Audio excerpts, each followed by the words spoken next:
चलिए अब इस पर टॉपिक रहा है प्रधानमंत्री की नियुक्ति, उसके शक्तियां एवं कार्य। मंत्रिपरिषद आपके इसमें से हटा दिया है और न्यायपालिका में भी सर्वोच्च न्यायालय हटा दिया है, तो फिर उस पर कुछ बचा नहीं। ठीक है ना, ये इस पार्ट का अंतिम टॉपिक है। इसमें देखिए, देखा जाए तो हमने अभी राष्ट्रपति की अधिकार शक्तियां पढ़ी, बहुत सारी पढ़ी, और प्रधानमंत्री की बहुत लिमिटेड है। और ये लिमिटेड ही है, वो सब कुछ अनलिमिटेड है, क्योंकि राष्ट्रपति की सभी शक्तियों का इस्तेमाल व्यवहारिक रूप में कौन करता है? प्रधानमंत्री करता है। हम स्टार्ट करेंगे कि किस प्रकार से प्रधानमंत्री की नियुक्ति होती है। अब आप ये देखिए, यहां पर राष्ट्रपति का विवेक काम करता है। मैं आपको पिछले उदाहरण में कुछ बताऊंगा आपको मैं, उसके आधार पर आप थोड़ा समझ लीजिए कि जैसे आपने देखा होगा कि 2014 में चुनाव हुए थे, फिर उसके बाद 2019 में चुनाव हुए। ठीक है, अब जैसे 2014 में चुनाव हुए तो बीजेपी को क्लियर कट मेजोरिटी मिल गई थी, तो राष्ट्रपति ने फिर उसमें जैसे कि जिस दल को बहुमत मिलता है, जैसे बीजेपी और उसके गठबंधन को बहुमत मिल गया था, लगभग 300 सीटें मिल गई थी, तो फिर उसका नेता चुना जाता है। जैसे कि जिस पार्टी को बहुमत मिल गया वो पार्टी पूरी मिलके अपना नेता चुनती है। तो बीजेपी को जैसे बहुमत मिला, मैं 2019 की बात लेता हूं, तो सबने मिलके अपना नेता किसको चुना? लोकसभा के जब चुनाव हुए तो उन्होंने, उस पार्टी ने, बीजेपी और उसके गठबंधन की पार्टियों ने नेता चुना प्रधानमंत्री नरेंद्र मोदी को। ठीक है, उसके बाद क्या होता है कि फिर राष्ट्रपति ने उस लोकसभा के सबसे बड़े दल के उस नेता को प्रधानमंत्री की शपथ लेने के लिए क्या किया उसे, कि उसे बुलाया, आओ प्रधानमंत्री पद की शपथ लो। और इस प्रकार से यहां पर राष्ट्रपति का अधिकार कहां बढ़ जाता, शक्ति कहां बढ़ जाती, समझिए आप। जब पहली बार बीजेपी सरकार आई थी, जब उसे सीटें मिली थी, पर वो बहुमत में नहीं थी, 272 सीटें नहीं थी, कम सीटें थी। पर चूंकि देश में जितनी भी पार्टियां थी, उन पार्टियों में सबसे ज्यादा सीटें अटल बिहारी वाजपेयी को मिली थी।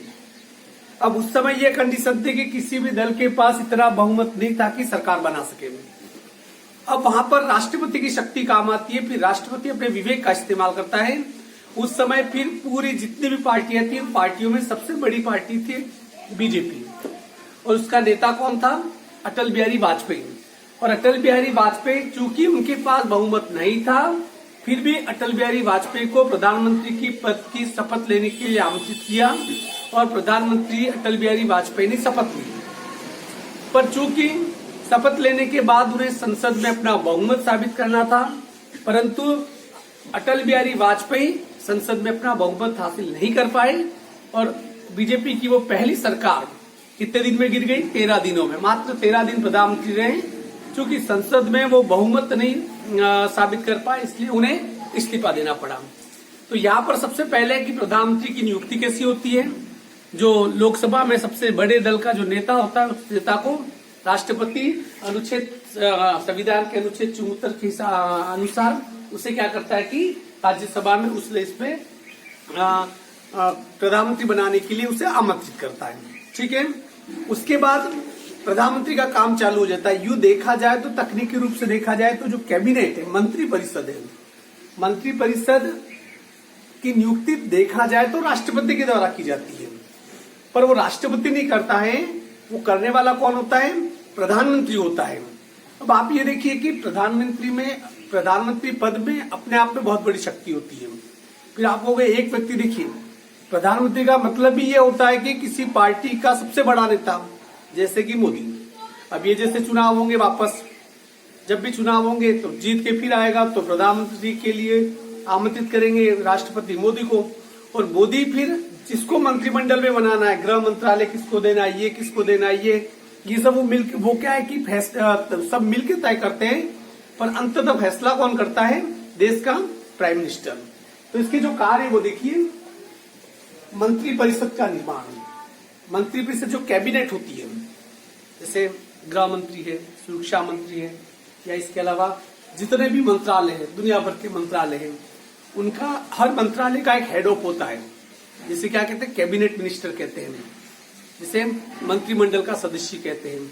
और ये एक जनरल नॉलेज का सवाल है कि जितने भी मंत्रिमंडल के सदस्य उनके नाम आपको याद होने चाहिए। जैसे अभी गृह मंत्री हमारे पास कौन है, अमित शाह है। हमारा रक्षा मंत्री कौन है, राजनाथ सिंह है। हमारे ये अपने वित्त मंत्रालय किसके पास है, निर्मला सीतारमण के पास है। इस प्रकार अलग अलग सबको मंत्रालय दे रखे हैं, इनके नामों में क्या होना चाहिए, याद करने चाहिए। उस मंत्री परिषद के निर्माण का काम कौन करता है, अर्थात कि कैबिनेट में किन किन मंत्रियों को लेना है ये कौन तय करता है, प्रधानमंत्री। और इसकी सिफारिश वो राष्ट्रपति को करता है। तब राष्ट्रपति उस मंत्री परिषद के सदस्यों को भी शपथ ग्रहण के लिए आमंत्रित करते हैं। मंत्रियों में विभागों का बंटवारा, जिसे तय कर लिया इन 15 लोगों को मंत्रालय में लेना है। अब 15 लोगों को किसको कौन सा मंत्रालय देना है, ये बहुत माथाफोड़ी वाला काम होता है, क्योंकि सबको बड़े पद ही चाहिए। हर कोई चाहता है कि मैं गृह मंत्री बनूं, क्योंकि प्रधानमंत्री के बाद दूसरी रैंक पे कौन होता है, गृह मंत्री होता है। तीसरी रैंक पे रक्षा मंत्री होता है। चौथी रैंक पे वित्त मंत्रालय होता है। फिर ऐसे से अलग अलग पद होते हैं मंत्रालय, उनकी रैंकिंग बनी हुई है। तो इसमें क्या है कि जो भी जिन लोगों को लिया जाता है मंत्रिमंडल में, वो सभी कद्दावर नेता होते हैं, बड़े ऊंची हस्तियां होती है, सब अपने अपने क्षेत्र की। और वो सब ये चाहते हैं कि हमें ऊंचा पद मिले, और पद तो एक होता है, वो सबको मिल नहीं सकता है। यूं नहीं कि 15 के 15 लोगों को गृह मंत्रालय मिल जाए, नहीं मिल सकता है। मिलेगा तो एक अमित शाह को ही मिलेगा, या रक्षा मंत्रालय सब चाहते हैं, पर मिलेगा तो एक राजनाथ सिंह को। तो उसमें ये उन लोगों के बीच में विभागों का बंटवारा करने का काम कौन करता है, प्रधानमंत्री करता है। और इसमें क्या होता है कि देखिए बताऊं मैं आपको कि जैसे बीजेपी का प्रधानमंत्री बना है, तो इनकी कोर कमेटी होती है, वो मिलके इस पे डिस्कस करते हैं कि किसे लिया जाए नहीं लिया जाए। यदि कांग्रेस यदि जीतती तो कांग्रेस की अपनी कोर कमेटी होती है, वो तय करती है कि आज इस मंत्री परिषद में। इसमें क्या है, मंत्रिमंडल के निर्माण के समय सभी समीकरण साधे जाते हैं। आप देखिए भारत एक अजीब देश है, या ये देखा जाता है कि इस जाति को इसमें प्रतिनिधि मिला या नहीं, इसको मिला या नहीं मिला। मंत्रिमंडल में क्षेत्र के हिसाब से भी देखा जाता है, उत्तर भारत, दक्षिण भारत, पश्चिम, पूर्वी भारत, सभी जगह के लोगों का प्रतिनिधित्व मिल रहा है कि मिल रहा है। इस प्रकार से मंत्रिमंडल का निर्माण किया जाता है। फिर है मंत्री परिषद का कार्य संचालन। कैबिनेट की जितनी भी बैठकें होती है मंत्रिमंडल की, जब कोई भी प्रॉब्लम होती है तो कभी भी लोकसभा राज्यसभा को एक साथ नहीं बुलाया जा सकता है, क्योंकि वो तो पूरे देश में लोग रहते हैं सांसद, तो उन्हें शॉर्ट नोटिस में दिल्ली में इकट्ठा नहीं किया जा सकता है। परंतु जो मंत्रालय, जो कैबिनेट मंत्रालय के जो ये लोग मंत्री होते हैं, वो कहाँ रहते हैं, दिल्ली में ही रहते हैं। कभी भी कोई अचानक मीटिंग की जरूरत पड़ी तो शॉर्ट आधे घंटे में ही आ जाते हैं, सब इकट्ठे हो जाते हैं। जो हमारा पार्लियामेंट का जो राजपथ का जो नॉर्थ ब्लॉक है, साउथ ब्लॉक है, वहां पर ये सभी मिल जाते हैं। तो मंत्री परिषद के कार्य का संचालन कौन करता है, ये सब प्रधानमंत्री करता है। मंत्रिमंडल की जितनी भी बैठकें होती है, उन बैठकों की अध्यक्षता कौन करता है, प्रधानमंत्री करता है। किसको क्या काम करवाना है, किससे क्या करना है। अभी देखिए, जैसे कि मैं आपको बताऊं कि देश में लगभग 150 करोड़ कोविड-19 की डोज लगने वाली है, शायद अगले महीने में, ठीक है, हम सबको लगेगी। अब वो 150 करोड़ की डोज उसे लगाना एक साथ इस देश में, ये दुनिया का सबसे, जिसे कहते हैं कि दुष्कर कार्य, बहुत ही मुश्किल कार्य है। तो 150 करोड़ तक डोज पहुंचाने के लिए आपको वो डोज उस भारत के अलग अलग हिस्से से, ठेठ लद्दाख से लगाकर, लेह से लगाकर, ठेठ दक्षिण भारत से और अरुणाचल की पहाड़ियों से लगाकर थार के रेगिस्तान के उस सूखे रेगिस्तान तक, जहां एक व्यक्ति भी रहता वहां तक डोज पहुंचानी है। आप सोचिए, उस सिस्टम को पूरा क्रियान्वित करने के लिए अभी उच्च स्तर की बैठकें चल रही है अलग अलग विशेषज्ञों से। 600 से 700 विमान पहले से बुक कर दिए हैं, जिनसे वो डोज जाएगी, वो इंजेक्शन जाएंगे। फिर वहां से कैसे जाएंगे, वहां से कैसे जाएंगे। और सबसे बड़ी समस्या है कि जो डोज जो लगेगी वो -10 डिग्री टेम्परेचर में, मतलब कि ऐसे इंजेक्शन खुले भी नहीं रख सकते उन्हें, मतलब जिस बक्से में रहेगी उसका तापमान -10 डिग्री होना चाहिए। वो बक्से अवेलेबल कराना, वो भी 150 करोड़ डोज के लिए, अपने आप में बहुत ही मुश्किल काम है।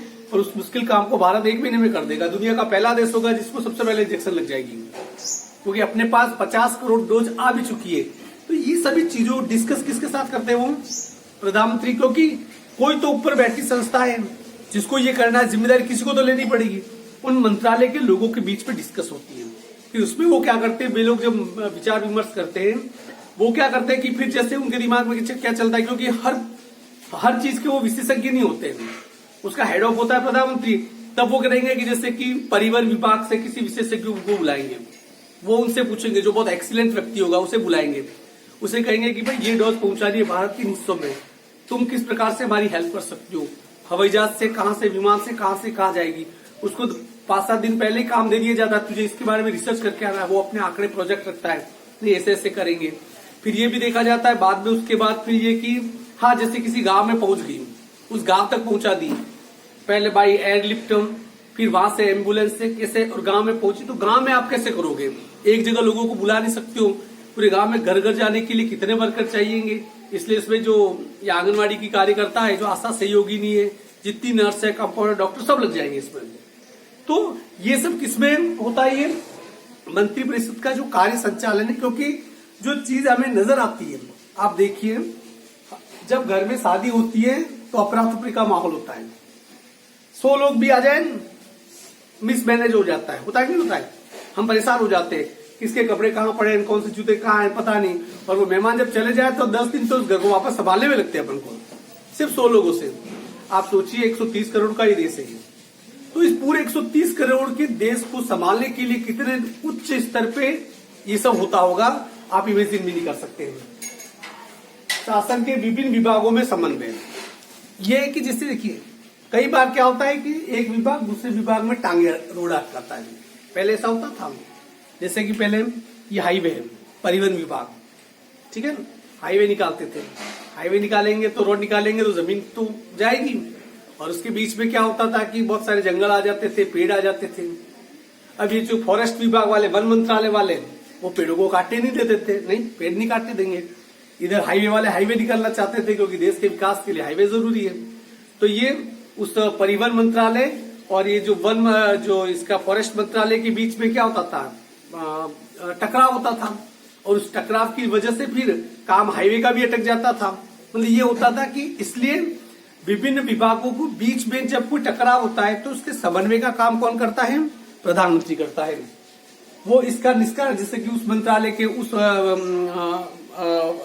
फॉरेस्ट मंत्रालय वाले को बुला लेगा, इधर से इधर वाले को बुला लेगा, दोनों को टेबल पे बैठाएंगे, क्या प्रॉब्लम, फिर इसका क्या करेंगे, समाधान करेंगे। इसलिए सिंगल विंडो प्रोग्राम चालू किया भारत सरकार ने। सिंगल विंडो प्रोग्राम का मतलब ये होता है कि पहले क्या होता था कि भारत में किसी को यदि वायदे में कोई फैक्ट्री लगानी है तो उसे 50 जगह चक्कर काटने पड़ते थे, 50 मंत्रालयों में, और वो बेचारा वो चक्कर काट काट के एक समय ऐसा आता था कि वो फैक्ट्री लगाने का विचार ही छोड़ देता था। फिर नई सरकार आई तो उन्होंने single window program, single window मतलब एक ही जगह जाएगा, उस जगह पे बैठ के उसे कहीं भागना नहीं, वही जगह बैठ के सभी मंत्रालयों का समाधान वहां पर हो जाएगा, हर प्रकार की मंजूरी उसी एक ही जगह से मिल जाएगी। तो ये सब काम हैंडल करने का काम प्रधानमंत्री करता है। उसके बाद है लोकसभा का नेता, और लोकसभा का नेता होता है प्रधानमंत्री।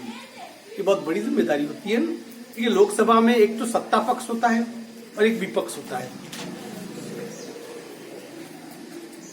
एक सत्ता पक्ष होता है और एक क्या होता है, विपक्ष होता है।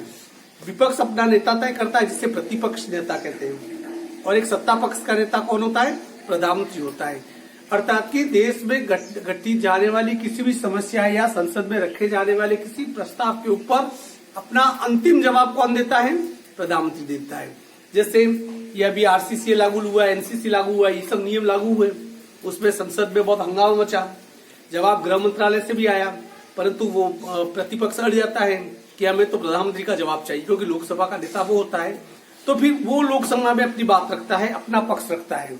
वो अपना पक्ष जो लोकसभा का सभापति होता है उससे संबोधित करते हुए रखता है, और उसके ऊपर फिर कोई आवाज नहीं उठा सकता है। इसलिए इसे लोकसभा में सरकार का एक चेहरा होता है प्रधानमंत्री।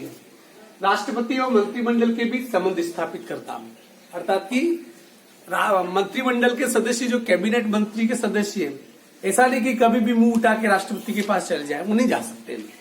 अर्थात कि राष्ट्रपति और मंत्रिमंडल के सदस्यों के बीच एक पुल का काम कौन करता है, दोनों को जोड़ने का काम कौन करता है, प्रधानमंत्री करता है। मंत्रिमंडल को कोई समस्या है, उन्हें कोई प्रस्ताव कुछ ऐसा है, तो वो अपनी चीजें प्रधानमंत्री के माध्यम से कहां तक पहुंचाएंगे, राष्ट्रपति तक पहुंचाएंगे।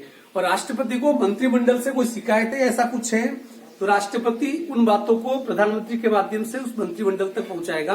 अर्थात कि इन दोनों के बीच में पुल का काम कौन करता है? प्रधानमंत्री करता है। अब विभिन्न पद प्रदान करना, इसके अलावा कि जितने बड़े बड़े जो पद होते हैं, जितने बड़े बड़े जो पद होते हैं जिसकी नियुक्ति किसके द्वारा की जाती है? राष्ट्रपति के द्वारा की जाती है। जैसे महान्यायवादी है, न्यायाधीश है, इन सभी की नियुक्ति कौन करता है? लोकसभा आयोग के जो सभापति होते, सदस्य होते, इनकी नियुक्ति कौन करता है?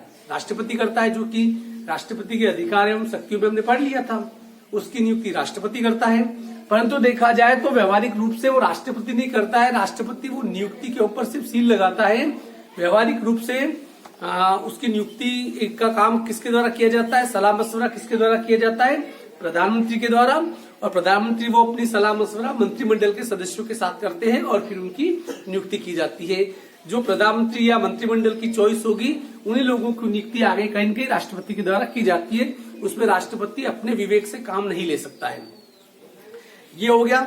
अब देखिए, हमने अभी तक पढ़ा कार्यपालिका के बारे में, हमने व्यवस्थापिका के बारे में और कार्यपालिका के बारे में। इसके अलावा एक और चीज है न्यायपालिका। पर न्यायपालिका चैप्टर आपके हटा दिया है, सर्वोच्च न्यायालय वगैरह सब हटा दिए हैं, इसलिए वो कंफ्यूज है। और ये तो मुझे लगता है कि मैं पढ़ा रहा हूं, इनमें से भी कुछ चैप्टर हटेगा। 10% तो हट गया है शायद। पहले 60% था, अब 50% ही रहेगा। ऐसे स्कूल 1-2 महीने बंद रही तो 20% में काम हो जाएगा। इस बार आपको 100 में से सिर्फ 26 नंबर लाने जरूरी है। कितने? 36 भी नहीं। कितने नंबर लाने? 26। मतलब ये कि सेस्टल जाएंगे 20, सेस्टल जाएंगे 20, आपको सिर्फ कितने नंबर लाने? 6 नंबर लाने। तुम इतिहास रचने वाले हो। छोटी से छोटी क्या होने वाला है? पास आने वाला है। बट मेरी बात सुनिए, नॉलेज नेवर बी वेस्टेड। सुनो, नॉलेज कभी व्यर्थ नहीं जाता है, ठीक है ना? तुम तो तुम्हारी आने वाले समय में अपना कैरियर बनाने के लिए नॉलेज अचीव कर रहे हो, तुम पढ़ते हो, तुम्हारा स्वार्थ है।